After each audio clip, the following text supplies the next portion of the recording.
我昨晚在公司加班，趴在沙發上睡着了，手機沒電自動關機，不是故意不回你消息。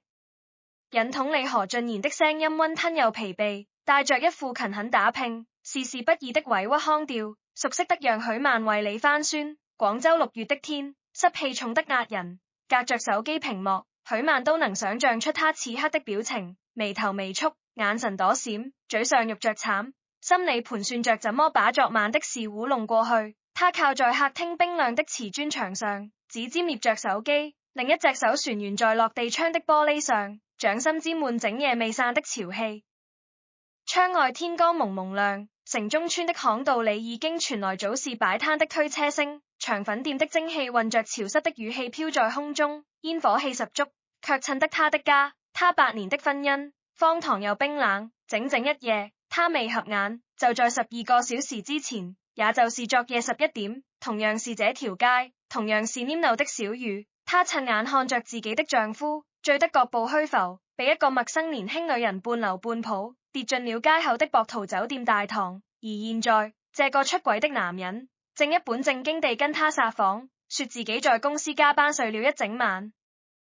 許曼沒哭也沒鬧，只是低低地笑了一聲，笑聲冷得像心東的寒風，沒有半點溫度。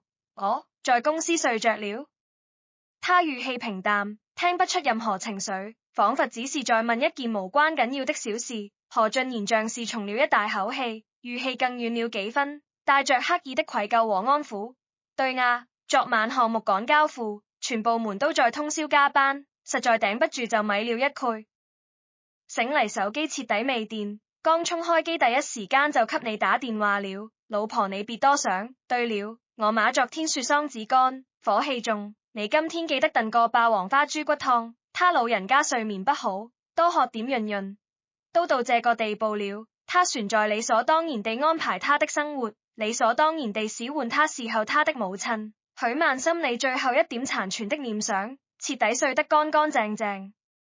8年婚姻，他從25歲的年輕姑娘熬到33歲，褪去了所有稜角和脾氣，活生生把自己活成了何家免費的全職保姆、專職管家，沒有工作，沒有社交，沒有存款，所有的時間和精力全部好在這個家，這一家人身上。外人都說她命好，嫁了廣州本地男人，有回遷房收租，不用上班享福自在。可只有她自己知道，這8年她過的是怎麼日子。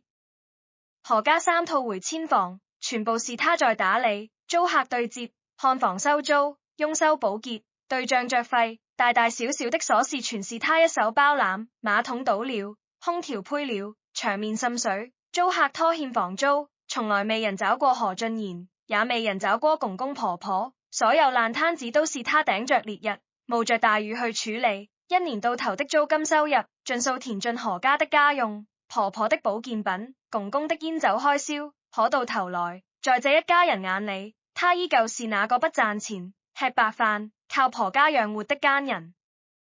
婆婆秀蓮這輩子最常掛在嘴邊的話就是：曼曼，你要懂事，俊賢在外賺錢辛苦，你在家清間，多遷就他，多伺候我們老兩口是應該的。日復一日，年復一年，他聽了整整8年，他以為真心能換真心，以為踏實過日子總能誤以一家人的心，直到昨晚，他才徹底看清，他的懂事、隱忍、付出，從來都不是優點，只是他們是磨記但拿捏他，輕視他的底氣。然許曼遲遲不說話，電話那頭的何俊賢開始慌了，語氣陡然變硬，帶上了慣有的不耐煩和指責：你怎麼不說話？又鬧怎麼脾氣？我辛辛苦苦在外加班賺錢，累死累活撐起這個家，回來船要看你臉色。許曼，你能不能成熟一點，別總疑神疑鬼的。許曼抬眼望着窗外尖尖亮透的天色，緩緩開口，一字一句，清晰又冰冷，直接掐斷他所有的自我感動和狡辯。不用燉湯了。何俊賢一愣，怎麼意思？我現在在酒店門口。苦曼語速平緩，沒有絲毫波瀾，卻帶着斬釘截鐵的決絕。你昨晚睡的不是公司沙發，是酒店大床房。我辦完手續就去民政局跟你離婚。電話那頭瞬間死寂，短短2秒的沉默，尷尬、慌亂，心虛全部暴露無遺。緊接着，何俊賢驟然拔高聲音，語氣慌亂又暴躁，開始強行狡辯：你胡說八道雜麼？你在哪家酒店？你是不是瘋了？昨晚我明明一直在公司。苦曼，你是不是間得未事乾，故意找事跟我吵架？我找事？苦曼輕笑一聲，眼底徹底沒了光。何俊賢，昨晚11:07，番禺大石大街博圖酒店，你被一個穿白色連衣裙的女人扶着進的電梯，需要我把監控截圖發給你？發給你嗎？發給你所有親戚看看嗎？這句話落下，電話那頭徹底沒了聲音。許曼甚至能想象出他此刻的樣子，大概率是站在酒店走廊裡，衣衫不整，狼狽不堪，一邊慌亂地收拾殘局，一邊腦子飛速運轉，想着怎麼圓謊，怎麼把這件事糊弄過去。過了足足半分鐘，何俊賢的語氣驟然變軟，從暴躁指責變成卑微求和，一套變臉的把戲練得爐火純青。老婆，我錯了，我真的錯了，你先別激動。他聲音急促，帶着刻意的懊悔。昨晚真的是意外，是客戶硬拉着喝酒，我喝多了斷片了，完全不知道發生了雜麼。那個女人就是公司新來的同事，順路扶了我一把而已，真的沒有別的事。我就是喝多了酒不動路，就近開了個房間休息，真的沒有背叛你。又是這套說辭，男人犯錯後的萬能借口，醉酒、意外、不知情，只是普通關係。許曼聽得麻木，心裡只剩一片冰涼。昨晚那一幕，清清楚楚刻在他腦子裡。那個女人不是順路攙扶，是整個人依偎在他身上，指尖輕輕擦過他的嘴角，動作親昵又熟練，絕非普通同事。何俊賢也不是全然醉酒昏迷，他抬手攬過對方的腰，腳步從遲，眼神清明，分明是享受其中。8年夫妻，他太了解他了。他但凡真的爛醉如泥，根本站不住腳，更不可能配合別人攙扶。他只是篤定他在家安分守己，溫順好拿捏，篤定他就算撞見了，為了家庭，為了臉面，也只蓋忍氣吞聲，不敢真的鬧，真的離，真的沒別的事。苦曼淡淡反問：真的？絕對是你想多了。何俊賢倒就發誓，語氣誠懇：老婆，我們8年的感情，我是雜麼人你算不清楚嗎？我心裡只有這個家，只有你。你現在先回家，別在外面胡思亂想，我馬上回去跟你這事清楚，好不好？你別衝動提離婚，日子船要過的，日子不用過了。苦曼說得乾脆利落，沒有一絲猶豫。以前的他總會心軟，總會顧念多年情分，顧念街坊鄰里的間話，顧念這個看似完整的家。可昨晚在雨里站的那半個小時，冷風冷雨澆透了他全身，也澆醒了他所有的執念和自欺欺人。他親眼看着丈夫跟着別的女人走進酒店，親眼看着自己8年的付出淪為笑話，再自欺欺人，就是愚蠢。何俊賢厭軟的不行，瞬間又換了嘴臉，語氣陡然陰沉，帶着威脅和施壓：許曼，你別不識好歹。我就是一時糊塗犯了個小錯，那個男人在外應酬未有逢場作戲，你非要抽着不放，非要鬧得家宅不寧是嗎？你好好想想，你離了我，你在廣州沒工作，沒房子，沒親戚，你能去哪裡？這話徹底戳穿了何家所有人的真實心思，他們從來都清清楚楚地知道，他無依無靠，他遠嫁廣州，娘家不在本地，婚後8年全職顧家，沒有收入，沒有積蓄，所以他們是磨忌憚地打壓他，輕視他，拿捏他，篤定他不敢離婚，不能離婚，離了何家，他就一無所有。許曼深吸一口氣，胸腔裡倒了一夜的委屈和憤怒，在此刻盡數沉澱為冷靜。他緩緩開口，聲音不高，卻字字鏗鏘：我有沒有地方去，是我的事；你婚內出軌，撒謊欺瞞，是你的事。兩件事混為一談，就沒意思了。你非要這麼絕情？何俊賢的語氣徹底冷了下來：是你先絕情的。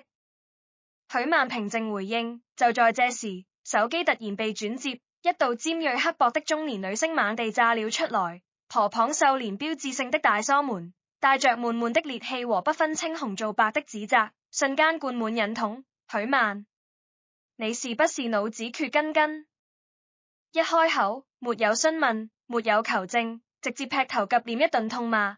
俊賢辛辛苦苦在外上班賺錢，陪客戶喝酒應酬，還不是為了這個家？喝得爛醉差點出事，你不心痛就算了，船在這裏抽着一點小事無理取鬧。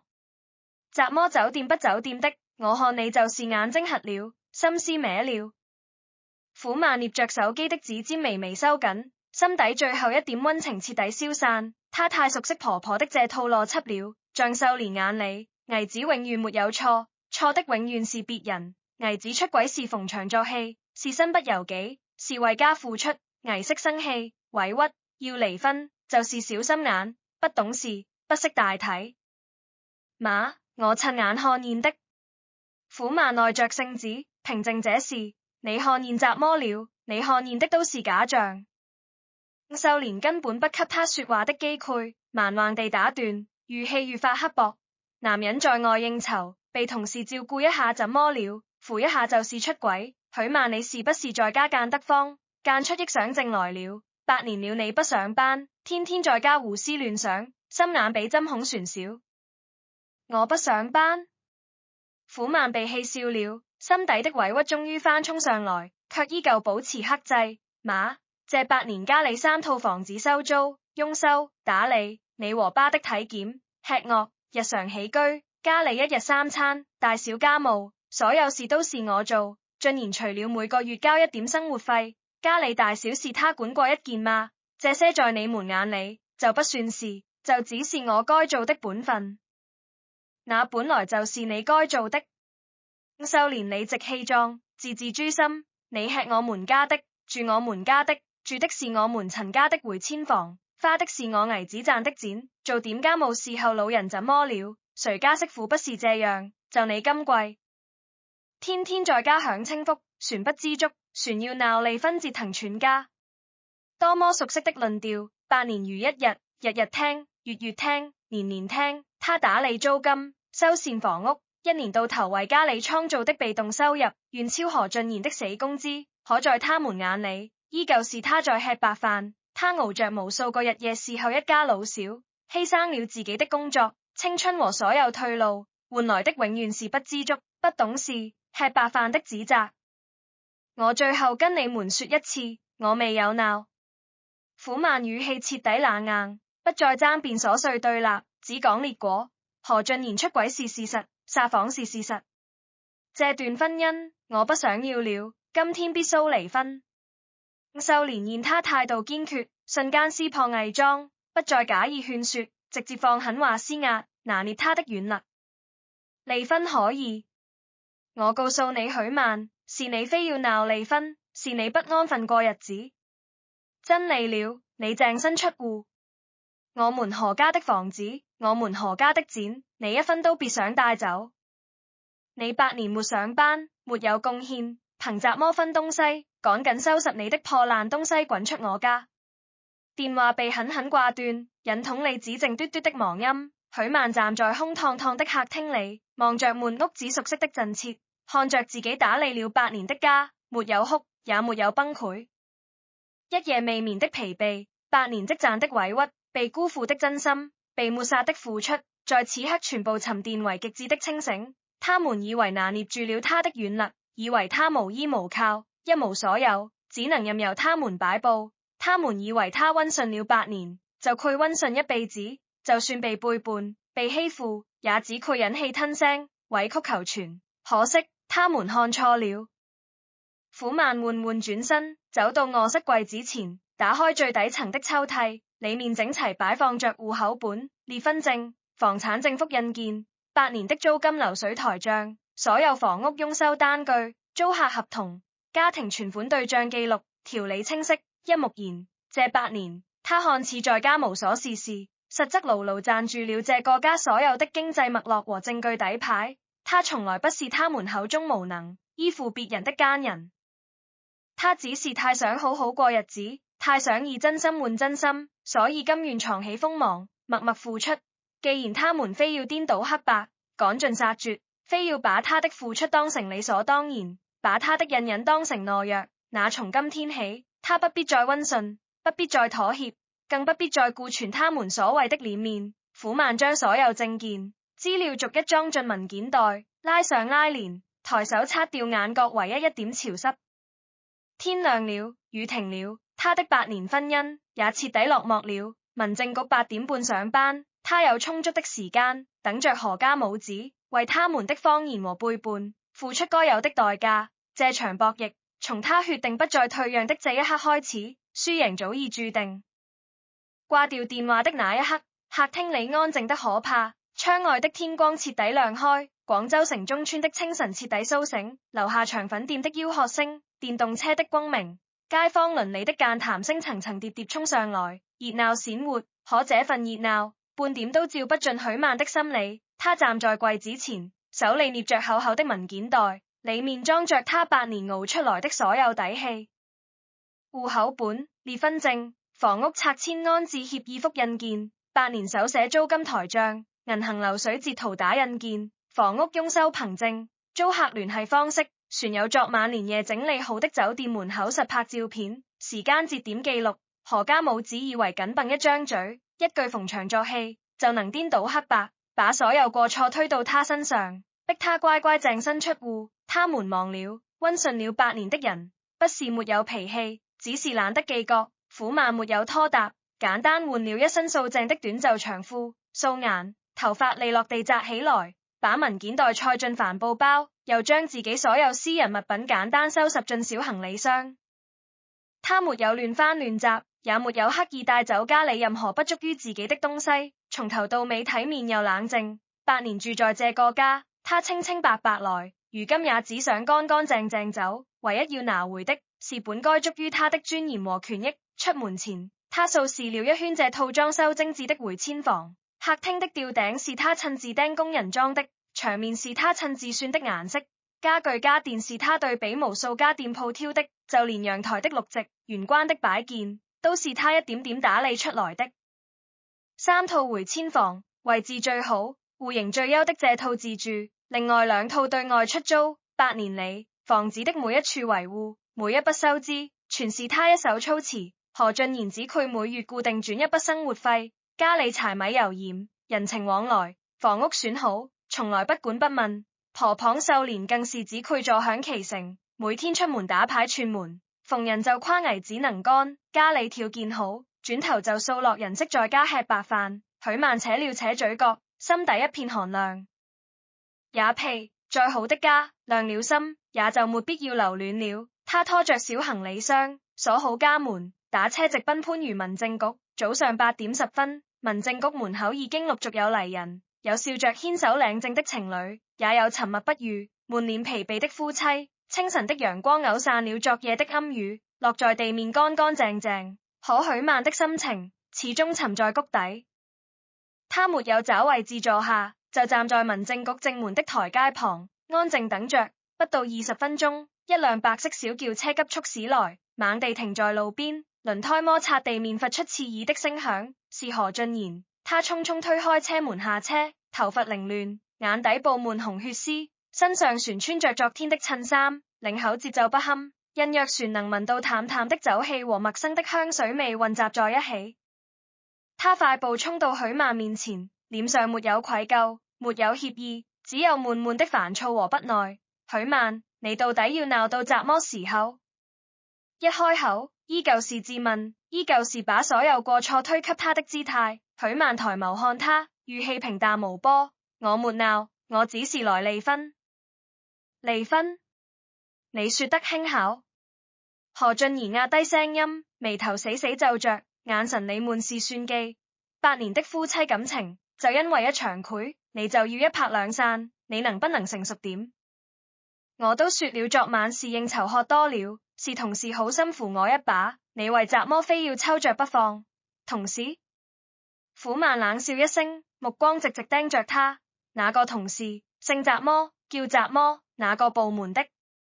既然是普通同事，為什麼深夜單獨陪你開房？為什麼動作親昵到擦嘴角、留腰身？何俊賢，你撒謊之前，能不能打個草稿，何俊賢被他問得語塞，眼神瞬間躲閃，不敢與他對視。片刻後又強行硬氣起來，就算是他主動的，我也是被動的。我喝斷片了，怎麼都不知道，我沒有做對不起你的事。苦曼，你非要把事情鬧死，對你對我有怎麼好處？好處？苦曼眼底徹底沒了溫度。你出軌撒謊的時候，沒想過對我有沒有好處？現在跟我談好處，太晚了。何俊賢現軟磨硬泡沒用，臉色徹底沉了下來，露出了骨子裡的自私和涼薄。他往前一步，壓低聲音，用只有兩人能聽到的語氣威脅道：行，你非要利是吧？我勸你想清楚後果。你在廣州無依無靠，8年沒上過班，沒有社保，沒有積蓄，離了我，你連落腳的地方都沒有。船有這套自住的回遷房，船有另外2套出租房，全部都是我婚前拆遷所得，跟你半毛錢關係沒有。家裏存款是我多年工資賺的，你一分收入都沒有。打官司你也贏不了。爭拗到最後，你只能淨身出戶，空手滾出廣州。到時候你人財兩空，船落個婚姻破裂的名聲，街坊鄰居怎麼看你？你老家的親戚怎麼議論你？值得嗎？這番話和婆婆昨晚的威脅如出一轍。這就是他愛了8年，伺候了8年的男人。出事之後，第一時間不是愧疚道歉，不是反思過立，而是精準拿捏他的軟肋，用他的處境、他的退路來威脅他，逼迫他妥協。8年付出，在他眼裡一文不值，甚至成了他可以被隨意拿捏的把柄。許曼看着他醜陋又現實的嘴臉，心裡最後一絲不捨徹底消散。他緩緩開口，聲音不高，卻字字清晰，帶着絕對的篤定。我的退路，不用你操心。至於房子和錢，是不是跟我沒關係？不是你說了算，也不是你媽說了算，法律說了算。何俊賢愣了一下，似乎沒想到一向溫順懦弱的他，會說出這種硬氣的話。在他的印象裡，苦曼永遠溫順聽話，事事遷就，只要他稍微施壓，稍微講道理，他就會心軟妥協。他壓根不相信，這個8年足不出戶，圍着家庭打轉的女人，能翻出怎麼風浪。你別在這裡嘴硬。何俊賢嗤笑一聲，滿臉不屑。我太了解你了，你除了在家做家務，怎麼都不配。爭拗起來，你連律師費都掏不起，船上跟我爭財產，別做夢了。趁早回頭，好好回家過日子。這件事我可以當做未發生。既往不咎，既往不咎。許曼被他的商標氣得發笑。犯錯的是你，撒謊的是你，最後船要既往不咎。何俊賢，你是不是太自我感覺良好了？兩人正僵持對視，一陣急促的電動車車聲響起，秀蓮騎着老舊電動車，載着公公何建國匆匆趕來。婆婆一身花襯衫，大褲衩，頭髮梳得一絲不苟，剛停穩車就立馬跳下來，氣勢洶洶，一看就是在家精心醞釀好了說辭，專門過來鬧事的。公公何建國跟在後面，全程沉默，臉色陰沉，不說話，卻自帶一股偏袒兒子的壓迫感。在這個家裡，公公永遠是默許一切的旁觀者，婆婆衝鋒陷陣護短，兒子肆意妄為犯錯，最後所有委屈和壓力都壓在他這個人色身上。秀蓮一衝到跟前，根本不問前因後果，直接一把推開苦曼面前的何俊賢，對許曼就開始當眾哭訴。鎖門大德瞬間吸引了民政局門口所有路人的目光，大家快嚟評評理啊！哪有這麼不講理的媳婦？他張開雙臂，一副受了天大委屈的模樣，對圍觀路人指指點點，聲淚俱下。我兒子勤勤懇懇上班，天天熬夜加班，陪客戶喝酒，累死累活撐起一個家。他呢，結婚8年，天天在家躺着享清福，不用上班，不用風吹日曬，住着我們家的房子，花着我們家的錢。我們何家待他不薄啊？就因為一點雞毛蒜皮的小事，就蹦凶捏造、胡亂猜忌，污衊我兒子出軌，非要鬧着離婚。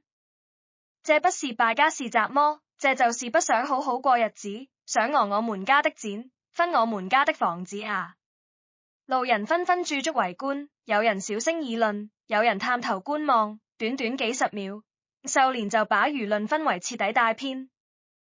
許曼站在原地，冷靜地看着她表演，沒有立刻開口辯解。她太清楚婆婆的手段了，一輩子靠着殺潑肉慘，道德綁架拿捏倫理，最擅長顛倒黑白，博取同情。何俊賢順勢站到母親身邊，垂着頭裝委屈，一副被妻子磨里刁難的可憐模樣。母子二人默契配合，硬生生把過錯全部推到許曼身上。秀蓮見圍觀的人越來越多，說得越發肉力，字字句句都在往許曼身上潑髒水。各位街坊，你們不知道啊，我這個人識心眼特別少，平日你在家好吃懶做，家務活都是勉強應付，我們老兩口從來沒苛待過他。他不用上班，不用賺錢，天天在家清閒自在，間得美事就胡思亂想，疑神疑鬼。我兒子昨晚通宵加班，累得滾身酸痛，他不心痛就算了，旋胡亂猜忌，拿着一張模糊不清的照片就污衊我兒子。8年婚姻，一點夫妻情分都不講，一點賢惠樣子都沒有，稍有不順心就鬧離婚。這種媳婦，誰能侍候得起？說到激動處，秀蓮直接轉頭瞪着許曼，眼神兇狠，語氣刻薄至極。許曼，我今天把話略在這裏，你非要鬧離婚是吧？行，我們成全你，但是你想分我們何家一分錢？一寸房子門都沒有，房子是我們老何家拆遷的祖產，跟你半毛錢關係都沒有。家裏的錢是我兒子辛辛苦苦賺的血汗錢，你8年沒賺過一分錢，全程白吃白住，你憑什麼分割財產？今天這婚你要離就趕緊離，離了立刻給我淨身出戶，行李箱都不用你拖，我現在就幫你拎出去。我們何家不讓你這種不知好歹、忘恩負義的白眼狼。圍觀的路人有人開始小聲議論，有人並秀蓮的橫道，紛紛看向許曼，眼神裡帶着審視和不解。換做以前，苦曼早就慌了，他最怕街坊鄰里的奸言碎語，最怕被人賄、被人指點。每次家裡有矛盾，婆婆一鬧一肉慘，他為了息事寧人，都會主動退讓，主動服軟。但今天他一點都不慌，也一點都不委屈。他看着唾沫橫飛，肆意抹黑他的婆婆，看着全程沉默默認、冷眼旁觀的公公，看着裝可憐、博同情的丈夫，心裡徹底看清了這個家庭的真面目。這家人從來都不講道理，只講利弊，有利可圖的時候就和和氣氣過日子，一旦出了問題，需要承擔代價，就佢第一時間抱團對外，把他這個外人徹底犧牲掉。8年婚姻，他以為自己是家人，到頭來只是一個隨時可以被拋棄、被抹黑、被犧牲的外人，一個免費的保姆。許曼深吸一口氣，抬眼直視秀蓮，聲音清亮，語氣平穩，清晰地傳遍整個圍觀人群，徹底打破對方的道德綁架。媽，你說話能不能講點良心？秀蓮被他平靜的語氣熱了一下，立馬瞪眼，我怎麼沒良心？我說的句句捉實。捉實？苦曼淡淡反問，你說我8年白吃白住，沒賺一分錢，只佢享福，那我今天就當着所有人的面，把這8年的賬算清楚。他抬手拉開帆布包拉鏈，拿出一沓厚厚的紙字台賬和流水單據，紙賬邊緣都被翻得微微磨損，是他8年日復一日，一筆一筆記下來的。何家3套回遷房，2套對外出租，從交房到現在整整8年，所有租客對接、看房簽約、收租催租、水電著費、房屋佣收、保潔翻新，全部是我一個人在做。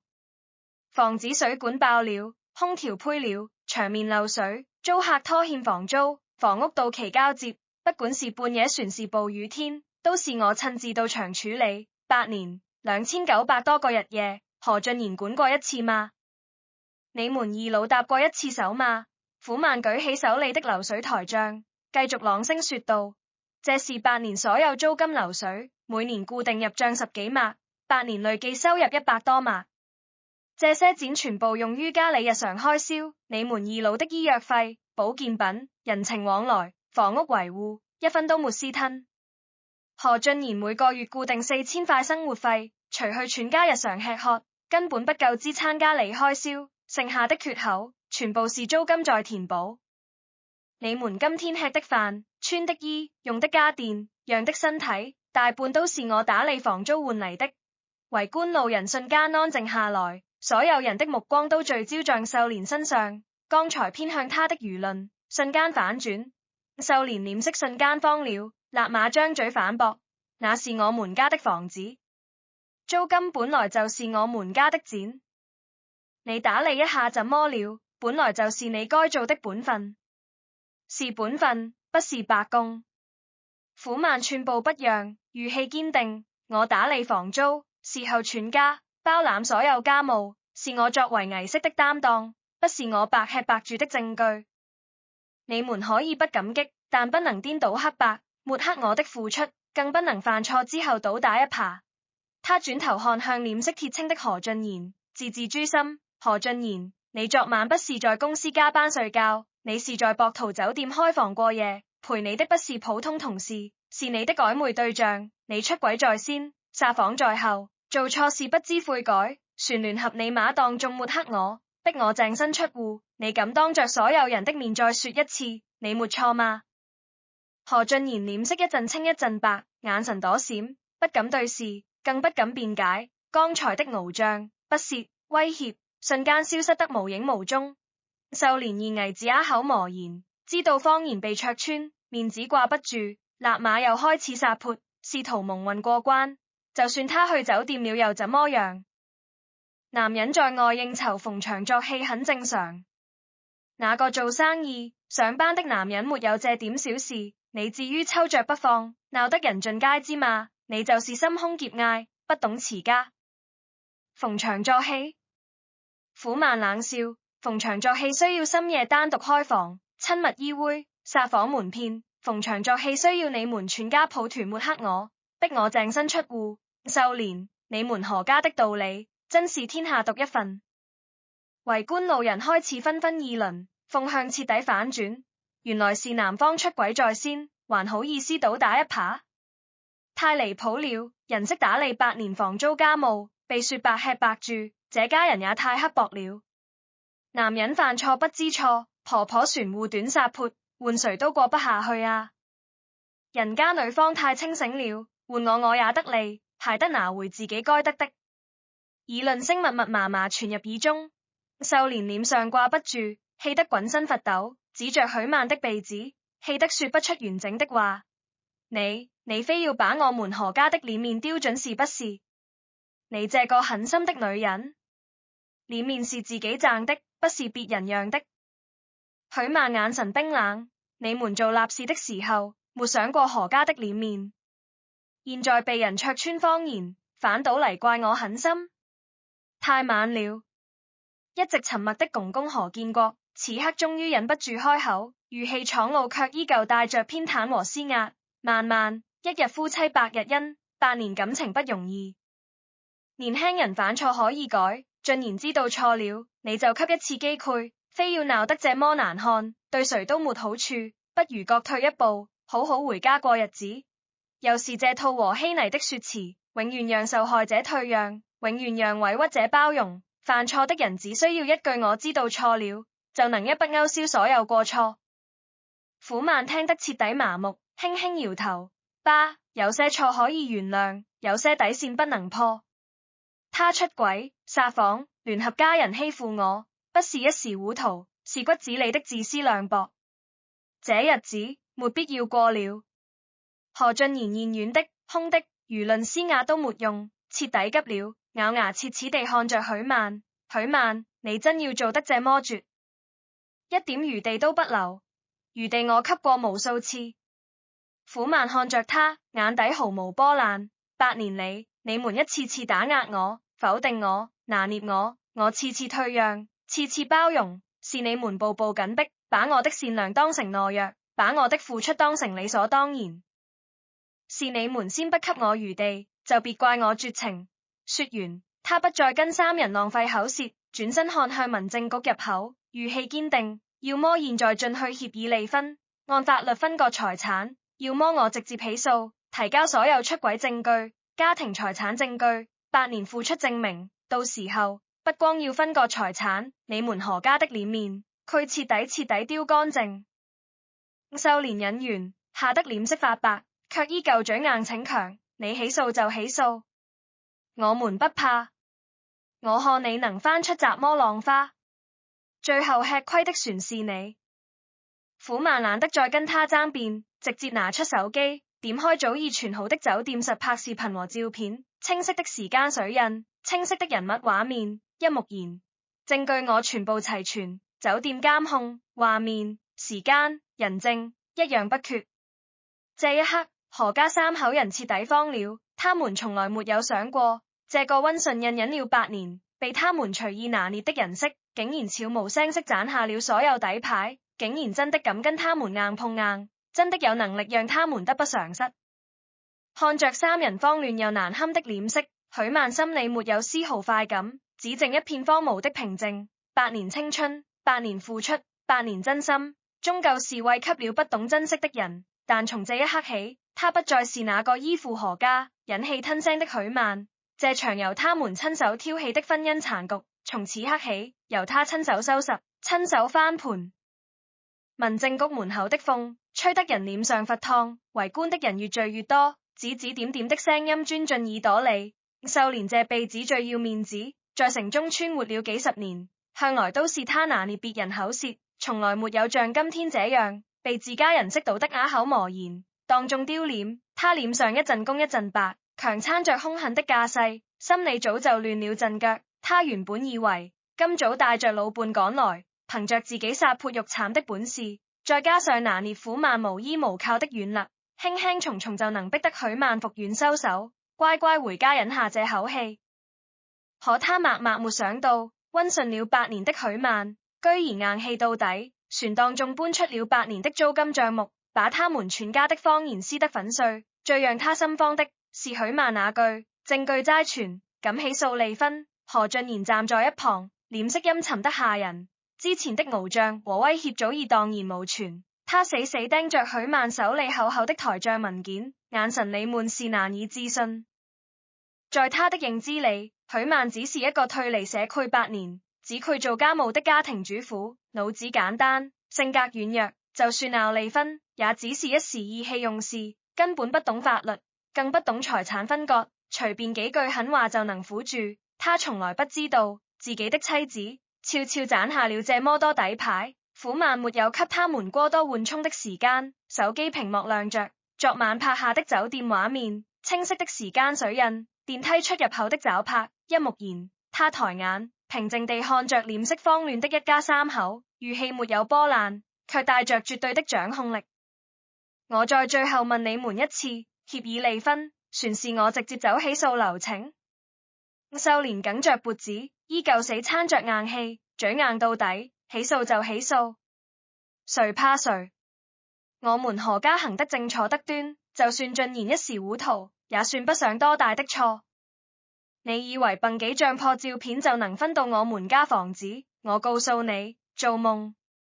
他篤定房子是婚前早產拆遷，苦曼沒有資格分割，這是他最大的底氣，也是他拿捏苦曼的最後籌碼。周圍的圍觀群眾也在小聲議論，有人懂一點婚姻法，低聲說道：回遷房婚前拆的，確實不好分啊，女方8年沒上班，大概率真的淨身出戶。這話落在秀蓮耳朵裡，瞬間讓他找回了底氣，腰桿挺得更直了。聽到沒有？秀蓮立刻順着話頭拔高聲音：街坊都懂法，房子是我們婚前的，跟你一毛錢關係沒有。你8年沒收入，加你1分錢家產你都沒資格拿。真打官司，你耗不起時間，耗不起律師費，最後丟人賠錢的船是你。趁早識相，趕緊撤訴滾人。何俊賢也順勢壓下慌亂，重新擺出冷漠的姿態，冷聲道：許曼，別逼我。真走到起訴那一步，你怎麼都得不到。與其最後兩手空空，顏面盡失，不如現在好聚好散。我船能讓你帶走你自己的私人物品。又是威脅，又是拿捏，他們始終認定許曼不懂法，沒靠山，沒收入，根本沒有跟他們抗衡的資本。苦曼看着母子二人一唱一和的模樣，只覺得無比諷刺。8年婚姻，他掏心掏肺過日子，他們卻時時刻刻都在防着他，算計着他，連最後離婚都想着榨乾他所有價值，讓他一無所有。房子是婚前拆遷早產，沒錯。許曼突然開口，一句話讓秀蓮和何俊賢瞬間鬆了口氣，以為他終於認慫妥協。可下一秒，許曼話風一轉，字字精準，直擊要害。但拆遷安置協議裏有婚後人均安置面積補償，這套自住的房子旋有2套出租房的擴建面積、裝修增值，婚後所有租金收益全部屬於夫妻共同財產。秀蓮臉色瞬間一變，你胡說八道，怎麼安置面積？我們家拆遷跟你沒關係，有沒有關係？協議上寫得清清楚楚。許曼從容翻開手裏最關鍵的一份文件，那是當年村里回遷安置的完整協議複印件，紙張泛黃，邊角磨舊，是他當年親手收好，保存了整整8年。2017年拆遷，2018年交房，我們2015年領證列婚。拆遷安置按照人頭保面積，我作為在拆家族，享受40平方的安置份額，你們全家從來沒告訴過我，刻意瞞着我，把我的安置面積吞在何家房產裏，白白用了8年。這句話一出，現場瞬間安靜。何俊賢瞳孔驟縮，臉上的鎮定徹底崩塌，難以置信地看着苦曼手裏的協議。你怎麼知道的？你從哪裏拿到的？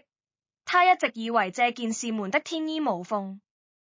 當年拆遷分房，家裏老人特意叮囑，不苦告訴倪媳有他的安置份額，就是怕以後萬一離婚，許曼賄分走房子。整整8年，全家閉口不提。他以為許曼一輩子都不愧之情。許曼淡淡瞥他一眼，語氣冰冷：我打理家裏所有證件，對接村委事務，跟進回遷交房事宜，你們瞞着我，就能瞞一輩子。我只是以前不想計較，想着好好過日子，份額再不在我名下，一家人無所謂。可現在是你們逼我算總賬。他不是不知情，只是既往大度，不願計較。8年裡，他知道自己有安置面積，卻從未提過分割，從未索要，一心一意過日子，把家裏打理得井井有條。可換來的是全家的得寸進尺，是被污衊白吃白住，被出軌背叛，被逼迫淨身出戶。既然他們磨情，那他就沒必要再留任何情面。苦曼手指着協議上清晰的條款，當中逐條念出，聲音清亮，字字落地有聲。第一，我個人名下40平安置面積，足於我婚前婚後合法人頭補償，跟何家祖產無關，法律上完全歸我個人所有。第二，3套回遷房所有裝修、水電改造、家具家電添置，全部是婚後支出，資金來源是我打理的房租收益，足於夫妻共同財產產生的增值部分，我有權分割一半。第三，8年租金總收入112萬，除去合理佣收、物業、人情開銷，列餘近70萬，全部存入家庭共同賬戶，由你們全家支配使用，我有完整流水憑證，可依法分割。第四，你何俊賢婚內出軌，足於過立方，我持有完整實證，起訴離婚，你小分甚至不分共同財產，完全合法合規。4條底牌，層層遞進，每一條都精準打在何家的死穴上，圍觀群眾瞬間譁然。之前偏向婆家的輿論徹底翻盤，所有人都看清了真相。我的天，原來女方真的有房子份額，婆家居然瞞着她吞了8年，100多萬租金下，女方打理8年，居然被說白吃白住，太黑心了。男方出軌是過立方，這下徹底完了，不僅要分剪，船要丟盡臉面。這哪裡是女方鬧離婚，分明是婆家貪心不足，欺負老實人。嘈雜的議論聲像潮水一樣衝過來，狠狠打在秀蓮和何俊賢的臉上。秀蓮腿一軟，差點站不穩，臉上的翱翔跋扈徹底消失，取而代之的是滿眼的慌亂和恐慌。他怎麼也想不到，自己拿捏了8年的軟柿子，手裏居然握着這麼多致命底牌。他一直以為許曼傻，好騙，未心眼，原來最傻的是自以為聰明、貪心不足的他們。何俊賢徹底慌了，額頭冒出一層細密的冷汗，眼神躲閃，再也不敢直視苦曼。他終於意識到自己今天踢到了鐵板，這場離婚，他不僅逼不走許曼，反而要付出慘痛的代價。一直沉默的公公何建國臉色鐵青，嘴唇微微顫抖，終於辦不住開口，語氣再也沒有了之前的偏袒和強勢，只剩慌亂的亞服。夠了，別在這裏當眾鬧了。有什麼事回家說，家裏關起門好商量。回家商量？苦曼冷笑一聲，眼神清冷通透。早上你們在電話裏逼我淨身出戶，滾出家門的時候，怎麼不說回家商量？剛才你們當眾抹黑我、污衊我白吃白住的時候，怎麼不說回家商量？現在我亮出證據，你們佔不到便宜了，就想關起門私了，太晚了。他絕不愧再回那個家，絕不愧再給他們私下拿捏、道德綁架自己的機會。8年的委屈，8年的算計，8年的顛倒黑白，必須當眾說清楚、算明白。秀蓮易硬的徹底沒用，瞬間換了一副嘴臉，從殺潑蠻橫變成哭哭啼啼，伸手就想去拉苦曼的手，語氣卑微又假意：曼曼啊，是馬不對，是馬剛才說話太重，脾氣太急。馬不是故意抹黑你，是馬一時糊塗，心痛兒子，說話不過腦子，你千萬別往心裏去。渣門8年的婆媳，夫妻情分，怎麼能說斷就斷？你有委屈你跟馬說，馬以後再也不罵你，不兇你了。你別起訴，別鬧官司，真鬧大了，兩家臉上都不好看啊。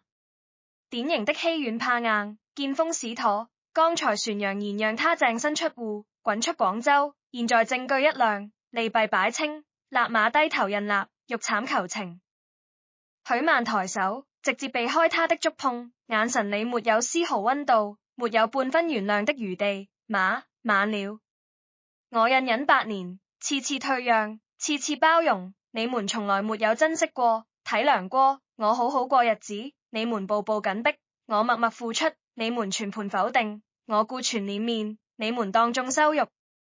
現在知道怕丟人，怕損失了，才想起跟我談情分。我的情分，早在昨晚你們撒謊抹黑，逼我淨身出戶的時候，就徹底好盡了。秀蓮被罪得啞口無言，眼淚掛在臉上，尷尬又難堪，只能轉頭狠狠瞪着何俊賢，把所有過錯推到兒子身上。你倒是說話啊！跟老婆道歉，趕緊求曼曼原諒你，都是你惹出來的禍。何俊賢被母親推了一把，狼狽地往前半步，臉色慘白，語氣帶着前所未有的慌亂和卑微。老婆，我真的知道錯了，我徹底知錯了。他放下了所有的高傲、冷漠和威脅，低頭認錯，姿態卑微到了極致。昨晚真的是一時糊塗，我喝多了腦子不清醒，一時鬼迷心竅，我跟那個女人真的沒有太深的關係，就是一時犯錯。我保證，從今往後，我再也不會犯這種錯，我跟他徹底斷乾淨，再也不聯繫。我們不離婚好不好？8年的家不容易，你再給我一次改過自新的機會。以後家裏所有展櫃你管，家務我分擔，我馬再也不罵你，不逼你，我們一家人好好過日子，行不行？這番遲嚟的道歉，看着誠懇，實則全是算計。他不是真心悔改，只是怕了，怕起訴離婚丟工作，怕分割財產損失慘重，怕徹底顏面掃地。苦曼看得一清二楚，心底毫無波瀾，甚至覺得可笑。何俊賢，你不是知錯了，你只是怕吃虧了。他一句話戳破他所有的偽裝，語氣平靜卻字字扎心。如果你沒有損失，不用付出代價，你只佢繼續撒謊，繼續出軌，繼續讓我受委屈。你今天低頭道歉，不是良心發現，是因為我手裏的證據能讓你剪和臉面兩空。何俊賢臉色煞白，被戳穿心思，再也說不出一句求情的話。許曼看向民政局的上班通道，工作人運已經陸續到崗，大門即將正式開啟。他收好所有文件台賬，語氣堅定，不留一絲餘地。我給過你機會，昨晚沒鬧沒吵，安安靜靜等你坦白認立。是你選擇撒謊到底，是你們全家選擇抱團逼死我。既然你們不講情分，那我們就只講規矩。今天要麼協議離婚，按法律分割足於我的房產份額，婚後共同財產和租金收益；要麼我直接提交所有證據走訴訟流程，到時候你不僅要賠展分財產，你的出軌證據繪正式入檔，你單位領導同事都繪知道你辛苦雍持的勤懇人設，工作口碑徹底作廢。何俊賢在私企做管理，最看重口碑和名聲，一旦婚內出軌，婚姻糾紛鬧到單位，輕則被領導約談，同事非議，重則影響晉升，丟掉工作，這是他最致命的軟肋。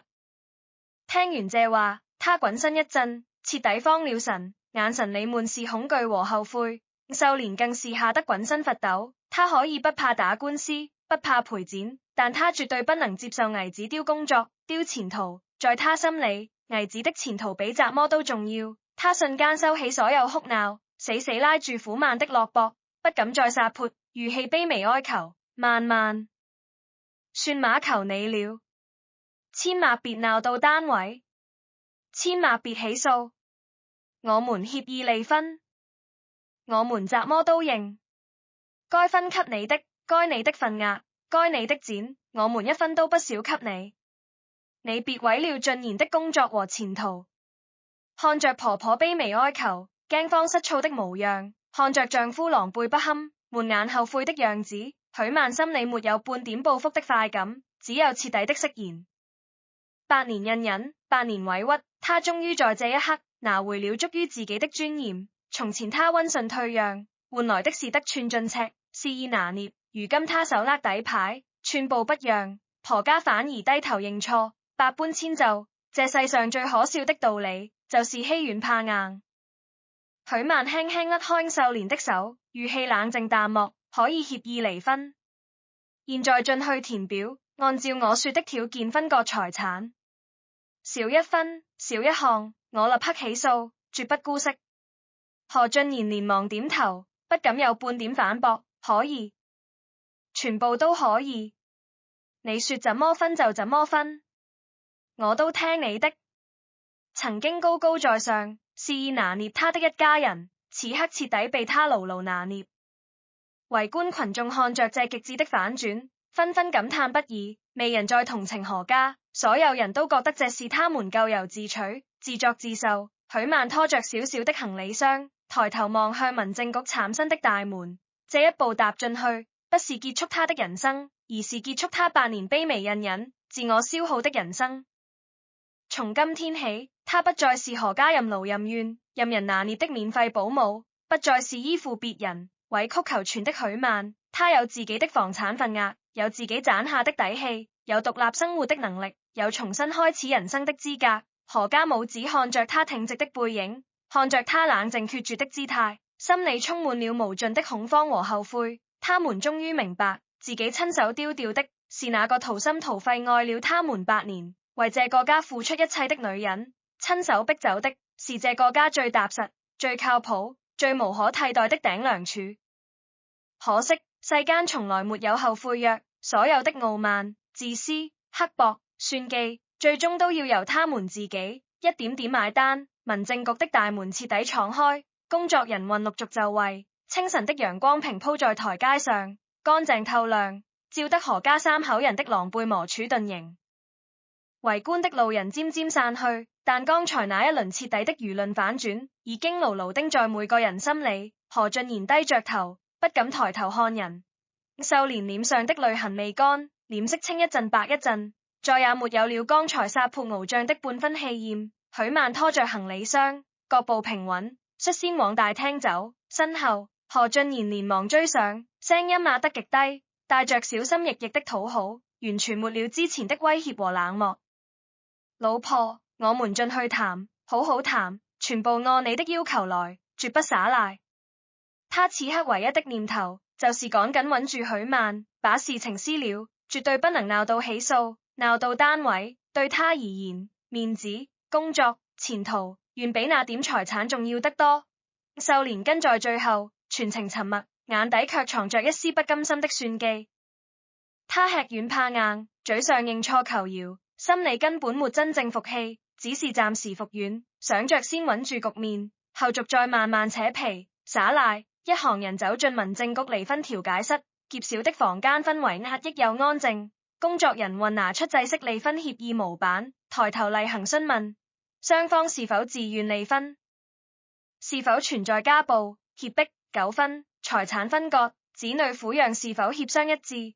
許曼率先開口，語氣清晰堅定：自願離婚，無子女，財產分割按實際婚內共同財產協商劃分。何俊賢立刻跟着點頭，自願，全部協商好。只讓秀蓮坐在一旁的椅子上，手指死死摳着褲縫，眼神陰沉沉的，一言不發。工作人員低頭準備記錄，讓雙方先口頭確認分割條款，方便錄入協議。苦曼沒有絲毫猶豫，逐條說出自己的底線，條理清晰，有理有據，沒有漫天要界，只拿回本該屬於自己的東西。第一，婚內拆遷安置我個人名下40平人頭面積，貴足我個人所有，對應房產份額折算現金，由男方一次性補償。第二，3套回遷房8年婚內裝修，修繕增值，屬於夫妻共同財產，我要求對半分割。第三，8年租金列如70萬，屬於婚內共同收益，對半分割。第四，婚內雙方存款、理財對半分割。4條條款公平合理，沒有分毫訛詐，每一筆都有台賬、流水、協議作為依據。何俊賢引完，沒有半點猶豫，立刻應聲，可以，沒問題，全部同意。此刻的他，只要能不打官司、不曝光、不丟工作，別說分割本該屬於許曼的財產，就算多讓步，他也願意。可他話音剛落，一旁沉默的秀蓮瞬間炸了，猛地從椅子上站起來，大聲制止：不行，絕對不行！他這一雙指直接打斷工作人員的記錄，原本緩和的氣氛瞬間再度緊繃。秀蓮橫着身子擋在何俊賢面前，一臉潑辣蠻橫，之前的卑微求饒徹底消失，變回了那個蠻不講理、貪心十足的強勢婆婆。40平面積可以認，裝修剪可以的當給一點，但是70萬租金絕對不可能分。他指着許曼，理直氣壯地耍賴：租金是我們家房子租出來的錢，房子是何家祖產，就算是你打理的，那也是你當媳婦的本分，哪有媳婦乾活還要分錢的道理？從古到今都沒有這個規矩。苦曼早就料到他會出爾反爾，從剛才當中求饒的那一刻，他就清楚秀蓮的認錯是假的，服軟是裝的，只要風頭一過，場面穩住，他一定會立刻翻臉耍賴。許曼抬眼看向他，語氣平靜卻帶着極強的壓迫感：民政局講法律，不講你們何家的規矩。婚內房屋租金收益100%屬於夫妻共同財產，這是婚姻法明文規定，不是你耍賴就能不認的。我不管怎麼法不法，我不認。秀蓮徹底擺爛，一副胡攪蠻戰的模樣。房子是我們的，租金就該是我們的。你8年在家沒上班，沒出力賺錢，憑怎麼分我們幾十萬？簡直是獅子大開口。你這就是借着離婚訛錢。工作人員見狀，停下筆，內心這是阿姨，婚後房產經營性收益統一屬於夫妻共同財產，不管房產是否婚前財產，租金收益都可以正常分割，這是合法的。康秀蓮根本不聽，她一輩子活在城中村，只認自己的歪理，只信撒潑耍賴能佔便宜。在她眼裡，法律條文不如她的臉面和利益，只要她死不認賬，對方就拿她沒辦法。你們別跟我說這些，我不懂，我就知道她是我們家娶回來的媳婦，做家務、管房租是本分，想分幾十萬，門都沒有。何俊賢坐在中間，臉色左右為難，一邊是步步緊逼的母親，一邊是手握底牌，絕不從口的許曼，他剛才滿口答應的底氣，瞬間被母親搞得煙消雲散，開始質疑、猶豫，小聲跟許曼討價還價：老婆，我媽年紀大了，思想頑固，你別跟她一般見識，租金能不能少分一點？或者就算了，家裏現金流本來就緊張，一下子拿出幾十萬，我們實在吃不消。許曼看着他毫無底線，遇事指佢和稀泥的懦弱模樣，心裏最後一絲殘存的舊情徹底清零。這就是他愛了8年的男人，永遠指佢和稀泥、護短，犧牲他的利益。順奉時跟母親一起拿捏他，欺負他，逆奉時不敢反抗家人，指佢轉頭求他退讓、妥協，吃虧，吃不消。苦曼冷笑一聲，字字清晰：你們全家吃香喝辣，打牌消遣，肆意揮霍租金的時候，怎麼不說吃不消？你們拿着我打理8年的租金享受生活，轉頭污衊我白吃白住，逼我淨身出戶的時候，怎麼不說吃不消？現在要依法旋轉了，就開始哭窮欲慘，一連串反問，醉得何俊賢啞口磨言，臉色公白交替，無比難堪。秀蓮二危子慫了，更加肆無忌憚，越鬧越兇，直接對苦曼放狠話：我今天把話掠死，面積補償可以給，裝修剪可以談，租金一分沒有。你願意利就利，不願意利就拖着。我們何家有的是時間陪你好，你一個女人好得起嗎？拖個1年半載，看誰吃虧。這就是他們的算盤，先假意妥協穩住局面，避開當中丟臉和工作風險，轉頭立刻耍賴壓價，利用時間成本拿捏許曼，篤定他一個女人耗不起訴訟週期，最後只能被逼讓步，少拿錢甚至不拿錢。可惜他們低估了許曼的決心，更低估了他手裏的全部底牌。許曼不慌不忙拿出手機，點開早已備份好的所有資料，抬頭看向工作人員。既然對方拒絕協商，惡意耍賴，那協議離婚終止，我直接走訴訟流程。我這裡有完整證據連：第一，男方婚內出軌酒店實拍，時間水印，全程記錄，過納事實清晰。第二，8年完整租金流水，記賬台賬、銀行對賬，佣收憑證，收益金額明確。第三，拆遷安置協議，個人人頭面積證明。第四，男方長期不參與家庭勞作，婚內過錯，家庭付出不對等的全部佐證。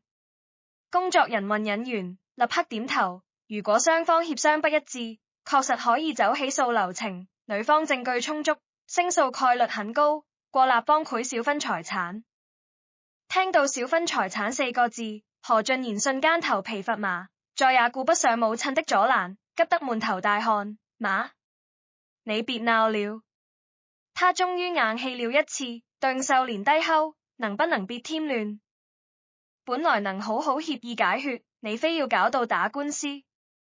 秀蓮被危子吼得一愣，隨即更加生氣，當場撒潑：我是為了誰？我是為了我們何家？幾十萬白白給出去，我們以後日子怎麼過？你是不是傻？被他拿捏得死死的，總比我丟工作、身敗名裂、賠更多錢強。何俊賢徹底崩潰，他太清楚了，一旦進入訴訟流程，法院立案、開庭、判決，全程流當，婚內出軌的證據佢全部錄入卷中，隨時可查。只要苦曼想，就能把判決結果、事實情況告知他的單位，到時候他辛苦打拼的職場口碑徹底崩塌，晉升無望，甚至直接被辭退。相比於幾十萬財產，他的工作前途才是重中之重。何俊賢再也不敢偏袒母親，轉頭對許曼卑微求饒，姿態放得極低：老婆，我錯了，我媽不講理，我攔不住他，租金我認，70萬列如對半分，35萬我一分不少給你。面積補償、裝修增值、存款分割，全部按你說的來，我絕不耍賴。你別起訴，真的別起訴。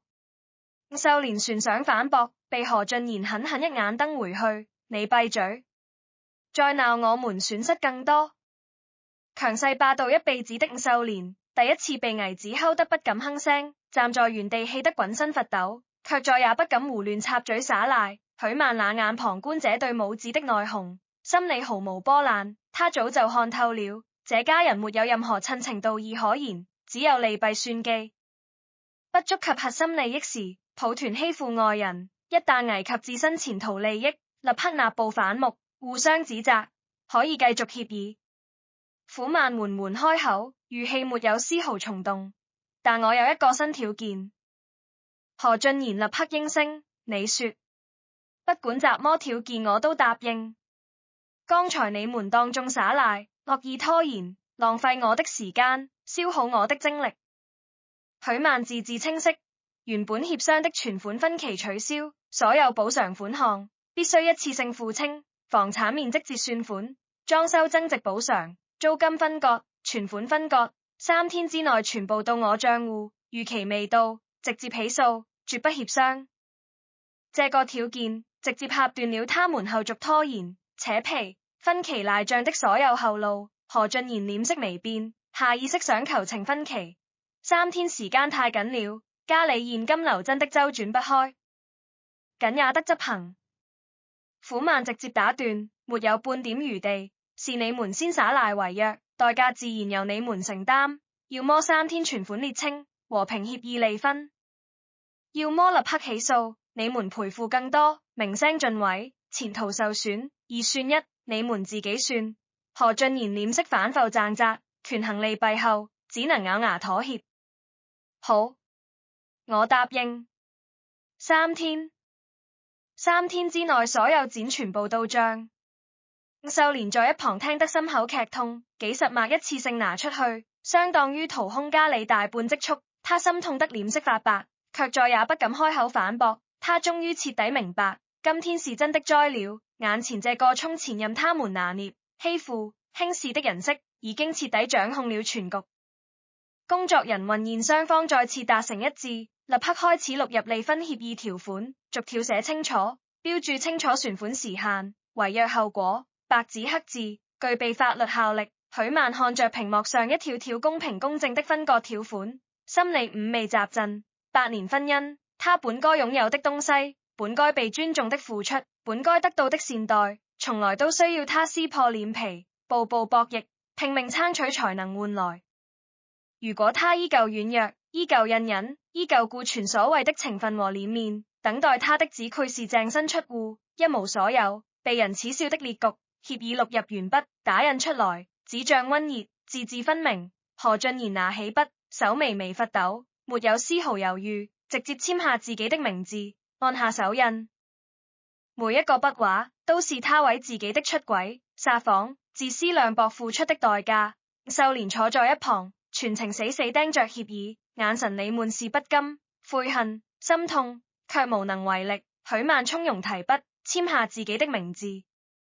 落筆的這一刻，8年的婚姻枷鎖徹底落地，徹底解除，沒有不捨，沒有遺憾，只有徹底的輕鬆和解脫。從前他為家操勞，為情隱忍，為和睦退讓，換來滿身委屈和傷痕。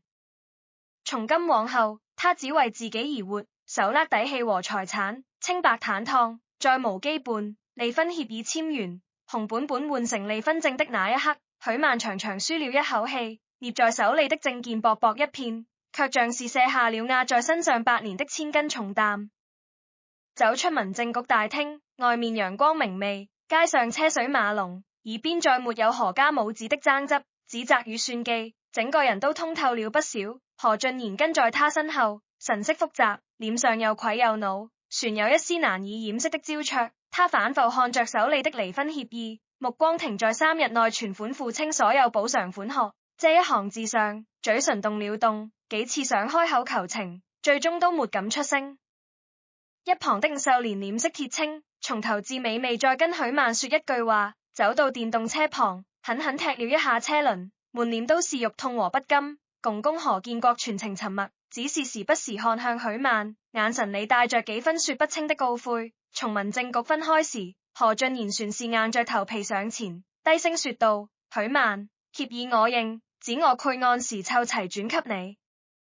這幾天你先找個地方落腳，有什麼需要幫忙的，不必了。許曼直接打斷他，語氣平淡疏離：我們之間兩清了，往後各走各路，互不打擾。說完，他拉着行李箱轉身就走，沒有絲毫停留。他提前聯繫了遠在市歐的同鄉姐妹，暫時先住在對方出租屋裏，打算等款項全部到賬後，再慢慢規劃以後的生活。他心裏很清楚，演秀蓮的性子吃了這麼大的虧，絕對不愧就此善貔甘優，接下來少不了一番折騰。但他早已做好準備，兵來將擋，水來土掩。如今手握合法協議和完整證據，他再也不用像從前那樣忍氣吞聲。果不其然，當天下午，麻煩就找上門了。苦曼剛在姐妹的住處安頓好，簡單收拾完行李，門外就傳來了急促又粗暴的敲門聲，咚咚咚的聲響，震得門板直晃，隔着樓道都能感受到嚟人的怒氣。同住的姐妹皺着眉想去開門，被許曼伸手攔了下來。不用猜，是何家的人。苦曼神色平靜，我嚟應付就好。他走到門口，沒有立刻開門，透過防盜門的貓眼往外看。門外站着秀蓮、何俊賢，船有幾個平日里跟秀蓮走得近的街坊婦人，一看就是特意找來撐場面說間話的。秀蓮叉着腰，臉色漲得通紅，嘴裏旋不停叨囔着雜麼，一副認屍問罪的模樣。許曼深吸一口氣，抬手打開門。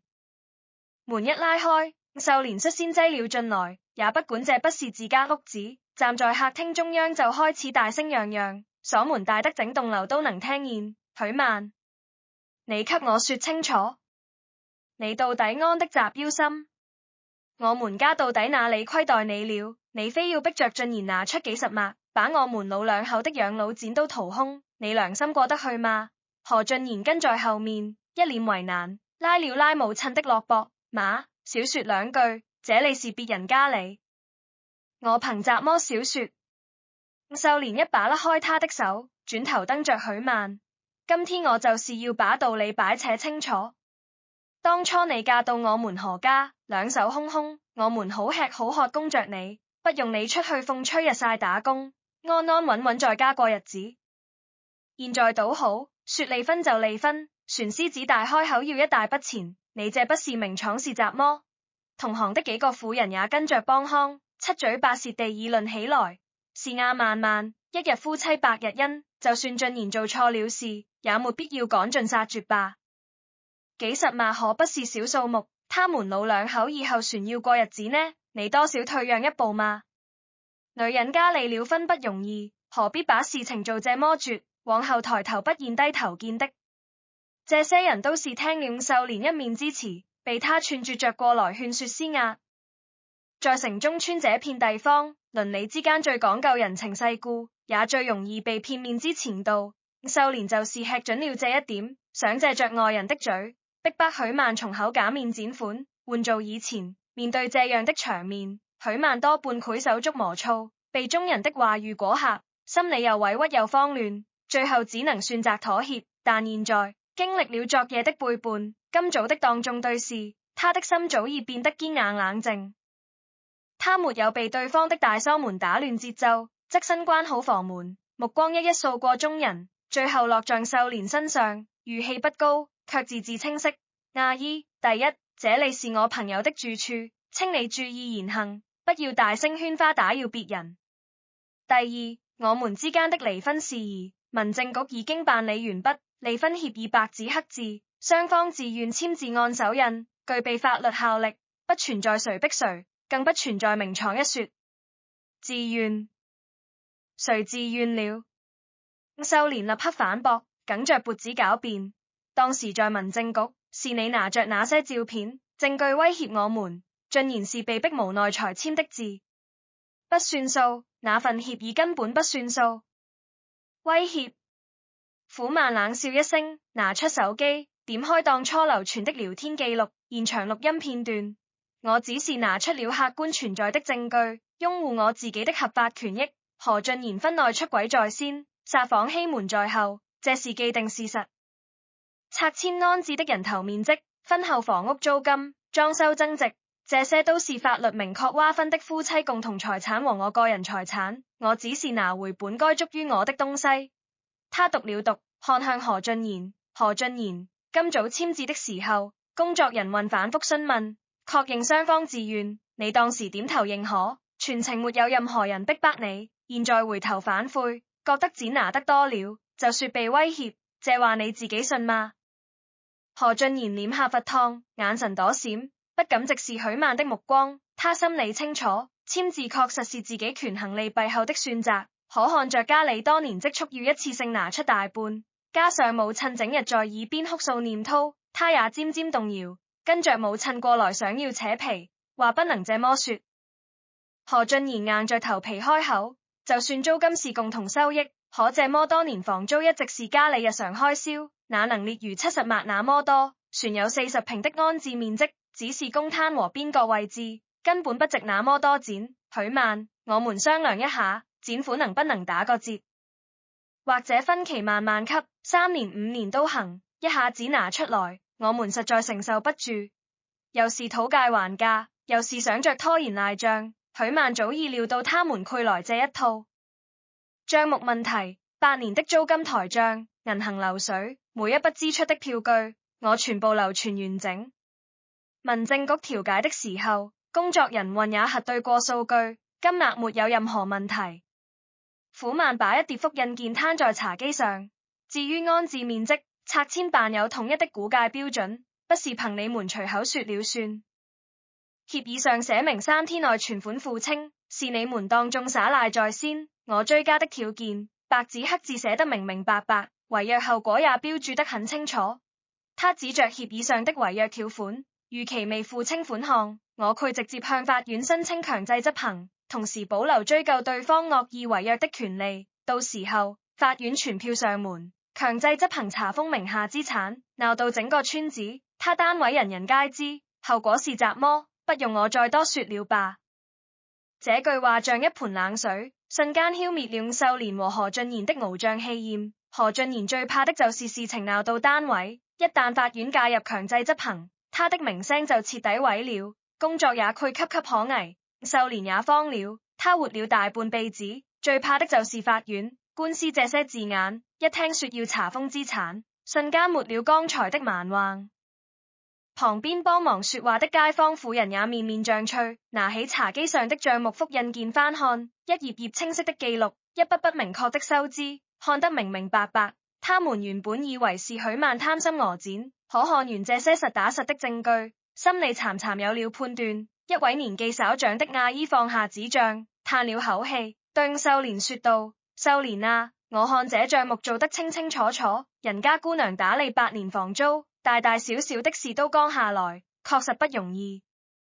協議也是雙方簽了字的，現在反悔，確實不佔理。